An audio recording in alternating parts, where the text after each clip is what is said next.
Now this is a magic carpet ride. My dear friend Leigh owns a helicopter company, and while we were in Valdez, she agreed to show us some of her backyard.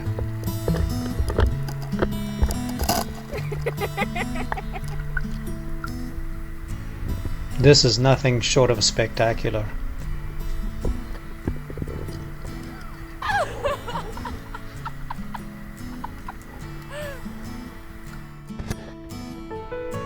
We flew up the Valdez Glacier at the back of Valdez, and then she gave us the grand tour of the Columbia Glacier and down to its toe. I'm going to try and show you guys some of what we had experienced along the way.